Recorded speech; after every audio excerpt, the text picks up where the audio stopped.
Last episode, I showed you how an AI was doing something genuinely useful for me, like helping me with my recipe. We talked about the basic loop about sending a prompt to a foundation model and getting response. Today, we're going to talk about why AI lies to you. You know how AI sounds confident when it's completely wrong.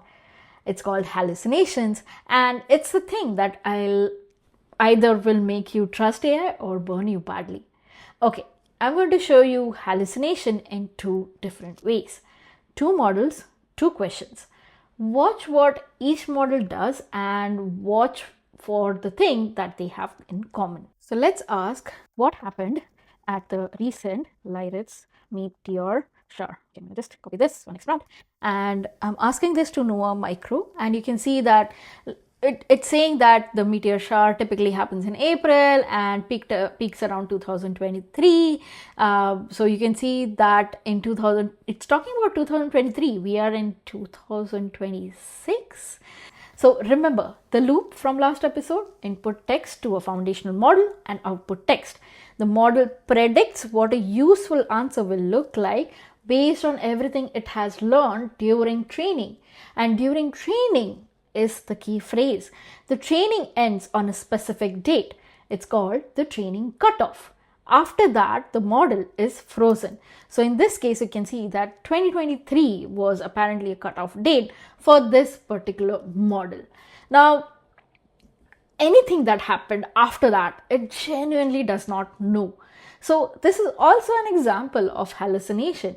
It is when a model invents something that is plausible to fill in a gap it doesn't know how to admit. It's not lying on purpose, it's doing exactly what it is designed to do. It is predicting what a useful sounding answer actually looks like. It has no idea whether the answer is actually true or not in 2026. Now, let's ask the same question but to a different model. Now, this is Claude Haiku. Okay, let's ask it to go to Anthropic, Claude Haiku, and I'm going to ask the same question here. What happened at the recent meteor? Let's see what it says. I don't have access to current information, so I can't tell you about the recent events.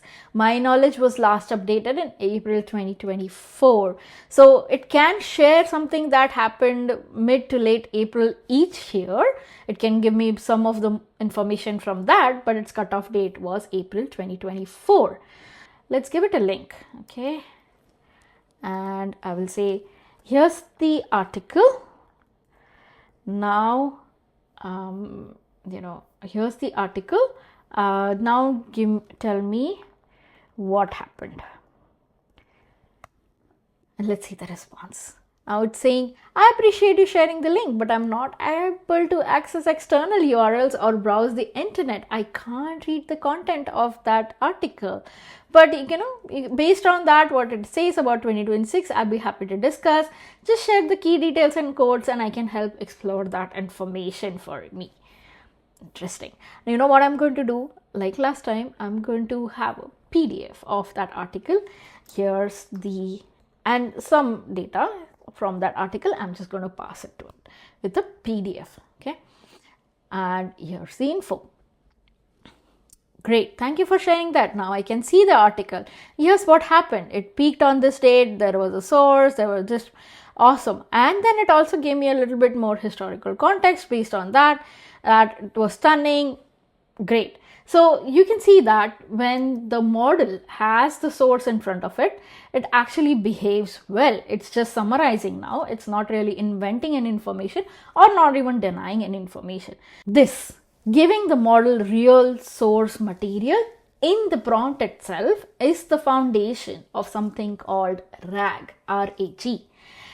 We'll get to it properly in few episodes, but the pattern is simple. When there is no context, the model either fills in the blanks, and with some context, it will try to stick to what you actually gave it. Let's try a completely different thing and let's ask it about a person. I'm going to try this with an older model. So let's see what happens. Let's try Amazon. Maybe I'll try Micro. Okay.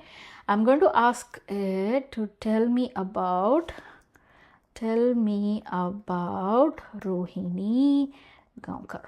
Okay, so I'm asking it about myself. Oh, it's saying Rohini is well-known Indian writer, scholar, cultural critic. She has made significant contributions. I don't know if I've done any of those, but it has talked about a lot about my academic career, research interest, blah blah blah. So now you can see that it has actually made up a whole career for me, because it doesn't actually know who I am. It is now making an entire biography of who I am. Like, newer models are much better at refusing on recent events, but hallucination isn't just about cutoff dates. You can see that a model can actually fill in a lot of gaps anywhere if it doesn't know anything, or if there are any names it hasn't seen, or if there are niche topics or combinations that was never taught. Same loop, same prediction engine. The shape of failure sometimes changes as well. Now, quick thing, I've used my own name on purpose. If the model actually invents something weird about me, the only person that is affected is me. So be thoughtful if you try this with other people's names, especially private ones, or people who haven't given you agreed to be part of your experiment. Whenever a model predicts something or says something about them, you've just generated potentially broadcasted it. So use your name or someone who's explicitly said yes. That's the rule. So when you ask it about anything past a cutoff date or anything it never learned, there are two options. Either it says I don't know, or it will do the thing that it is designed to do, that is predict.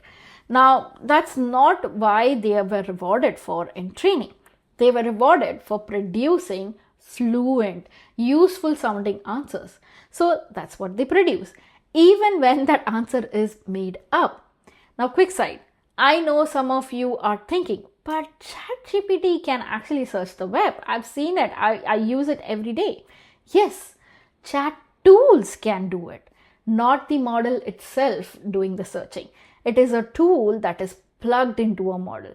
We'll get to how this works in a few later episodes, but for today, we are just looking at the model on its own. There are no internet, there's no tools that it's going to use, just what it has learned during training. So if you're a builder, this might feel a bit similar, like a system that is optimized for one thing will do that thing, even when it shouldn't really. Classic distributed systems problem, just with words instead of packets. Now, modern models are much better at refusing, but the underlying shape of the problem doesn't go away. The model doesn't know what it knows, it just predicts. Okay, I said I'd show you where the fix breaks too. Now let's go back to the second demo, the one where I gave it an article and I asked it to quote the second paragraph of that article exactly. So let's upload that file and quote the second paragraph. Okay, and we just want to see what it says. The leader media short, blah, blah, blah, blah. Okay.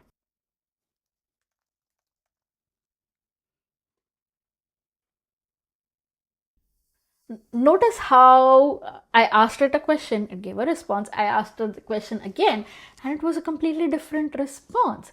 Now, this matters a lot because a lot of people think that just give the AI the document and it will be fine. It's better with new models, but it's still not perfect, especially for anything that depends on exact wordings like legal text or medical dosages or contract clauses. You still need to verify what the response is. Now, we'll come back to this problem later on how to give the AI documents properly or what kind of context you need to give. But for now, hold on to this thought. Context will reduce the hallucination. It doesn't really eliminate it. Before we wrap up, here are some of the signs you should double check what the AI just told you. One is specific details that you can't verify. Names, dates, numbers, URLs. Assume it's 50-50. It's good or bad. 2. Fluency on topics that should be fuzzy. Ask about something recent or niche, or get a confident detailed answer. I'll be highly suspicious. Real expertise as hedges. Hallucinations, though, do not. 3. Citations, especially URLs. Models can also invent sources that really look real. Like if you get a URL, Open it 9 out of 10 times, it's fine. The 10th time, it might be a made up paper. So if you're just getting started, remember, AI isn't a search engine. It's a prediction engine that's really good at sounding right. Treat specific claims the way you treat a confidence stranger at a party, like friendly, but you will always verify the facts before repeating them.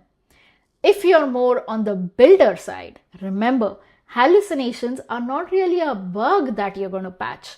They are property of the system itself.